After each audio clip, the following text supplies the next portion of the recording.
Kes TB makin banyak kat Malaysia sekarang dengan beberapa kluster di beberapa negeri seluruh Malaysia. Ramai orang makin panik, terutamanya warga ibu bapa. Pada pandangan doktor, berapa teruknya situasi TB dekat Malaysia buat masa sekarang? Penyakit TB dah menjadi masalah kesihatan awam yang penting di Malaysia. Kita semua dah tahu dah dari masa ke semasa sentiasa ada penyakit TB yang didiagnose di fasiliti kesihatan. Tapi masa sekarang ni seperti yang Dr. Mala mention tadi, memang ada peningkatan kes yang tak begitu mendadak disebabkan oleh beberapa kluster yang telah dikenal pasti, khususnya di negeri-negeri seperti Johor, Selangor, Kelantan, Kedah, Perlis. Adakah seseorang yang dah terima vaksin BCG masih boleh dapat jangkitan TB ataupun BCG tu dah perlindungan yang mutlak? Soalan yang sangat bagus sebab sentiasa ada kerisauan di kalangan ibu bapa kan bila kita open topik vaksin ni. Dengan adanya BCG vaksin, kita tak dapat nak beri perlindungan 100% kepada bayi-bayi kita. Walaupun dah divaksin, masih boleh kena penyakit TB, tetapi apa yang kita boleh elakkan ialah penyakit TB yang serius. Sebab kita tahu kalau ada TB, biasanya organ yang famous kita dah tahu ialah paru-paru. Ramai yang tidak tahu yang TB pun boleh attack organ seperti otak dan juga TB yang boleh merebak ke seluruh badan yang kita panggil disseminated TB dalam istilah medikal. TB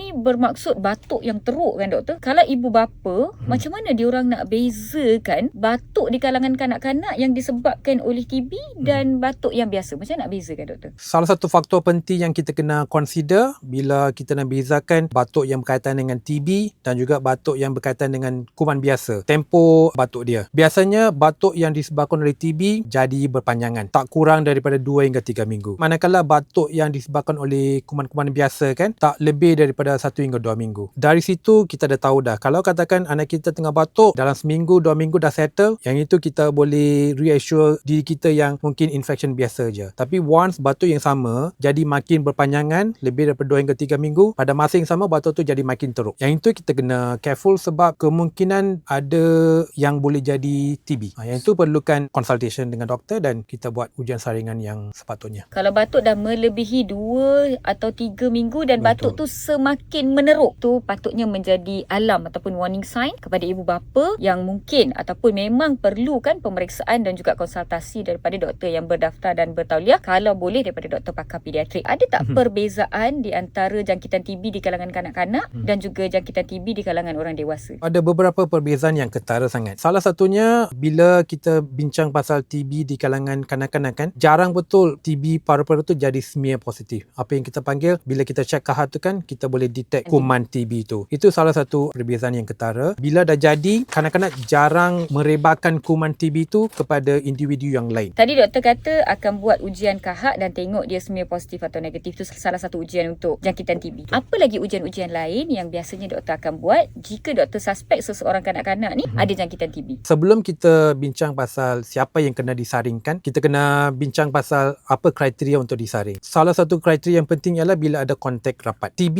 tak mudah merebak, tapi kalau ada kontak dengan orang yang ada kena TB, especially kahannya yang dikenal pasti sudah ada kuman TB kan, so kena ada kontak yang berjam-jam ataupun berhari-hari. Baru kontak tu dikatakan kontak berisiko tinggi, then individu itu kena jumpa doktor dan kena melalui saringan untuk penyakit TB. Now coming back to your question kan, apa ujian-ujian yang dibuat untuk saringan TB? Salah satunya kita panggil MEN2 test. Kita inject macam protein di bawah kulit dan kita tengok reaksi dari individu itu sendiri. Kalau ada melebihi 10 mm, itu dah consider positif. Selain daripada MEN2 test, kita juga ada ujian yang kita panggil IGRA yang dibuat melalui ujian darah. Sama ada dia boleh jadi aktif TB ataupun TB yang kita panggil latent TB. Individu tu ada kuman dalam badan tu tapi tak menyebabkan penyakit yang aktif dalam badan dia pada masa tu. Selain daripada ujian-ujian ni, ada juga ujian X-ray yang kena dibuat untuk tengok ada perubahan yang berkaitan dengan penyakit TB ke tak. Kalau ada simptom-simptom lain di mana doktor boleh ambil sampel dari kawasan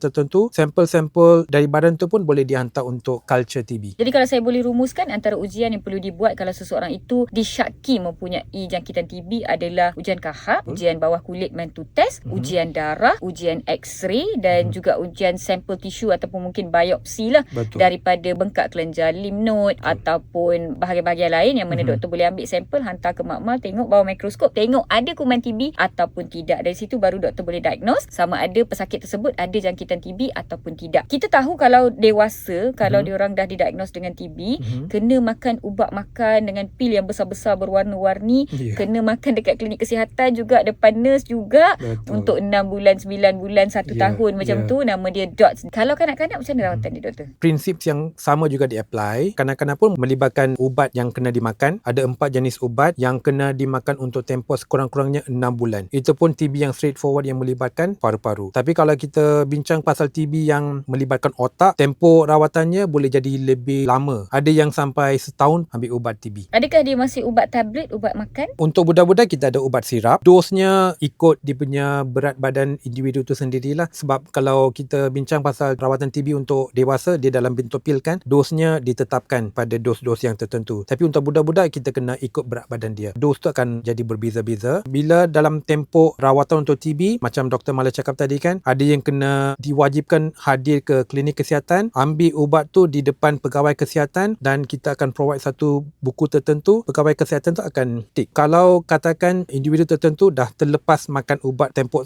tertentu, contohnya seminggu, apa-apa tempoh rawatan yang dijalankan sebelum tu dibatalkan dan tempoh 6 bulan tu akan start balik. Mencabar sedikit jugalah mencabar. Bila merawat TB ni, sebab disiplin untuk habiskan rawatan dalam jangka masa yang diberi tu penting untuk memastikan kuman TB tu tak hidup, tak membiak, tak membesar, tak merebak balik. That's why diorang bagi that 6 months ke 1 year ke macam tu. Tapi kalau dah diberi rawatan sebegini, doktor, ubat-ubatan, adakah jangkitan TB di kalangan kanak-kanak boleh disembuhkan sepenuhnya? Adakah mereka boleh dapat komplikasi jangka panjang? Sebab ialah dia dapat jangkitan waktu baby, waktu kecil kan kanak-kanak, ataupun ia boleh disembuhkan sepenuhnya tanpa komplikasi? Kalau ujian saringan dibuat dengan awal untuk golongan yang berisiko tinggi macam kita bincang tadi kan, yang ada kontak rapat, memang kita boleh kenal pasti penyakit TB ni pada peringkat awal, di mana kita boleh elakkan komplikasi-komplikasi yang berkaitan dengan penyakit TB ni lah. Dalam situasi macam tu, memang bila kita start rawatan, budak tu boleh pulih dengan sepenuhnya tanpa apa-apa komplikasi. Tapi kalau katakan individu tu datang ke fasiliti kesihatan lewat, pada masa tu memang dah ada complication di mana otak dah diserang oleh penyakit kuman TB, paru-paru pun dalam keadaan yang teruk sampai ada nanah, ataupun kuman tu dah merebak ke satu badan, boleh disembuhkan juga, tapi kemungkinan besar akan tinggalkan kesan-kesan ataupun parut-parut yang kekal. Parut tu sendiri boleh buatkan komplikasi dari segi perkembangan yang lambat. Jadi nasihatnya dapatkan rawatan awal dan follow lah plan rawatan yang telah ditetapkan oleh pegawai kesihatan anda. Tadi doktor kata kanak-kanak tak banyak sangat menyebarkan jangkitan TB sebab biasanya diorang tak ada smear positif dekat kahak mereka tu. Jadi apa nasihat dan juga kata-kata terakhir daripada Dr. Arunan kepada pendengar tentang jangkitan TB di kalangan kanak-kanak? Apa yang ibu bapa boleh buat, apa yang fasiliti seperti sekolah, pusat jagaan, taska, semua apa yang mereka boleh buat, terutamanya dekat Malaysia ni yang mana kita ada banyak festival,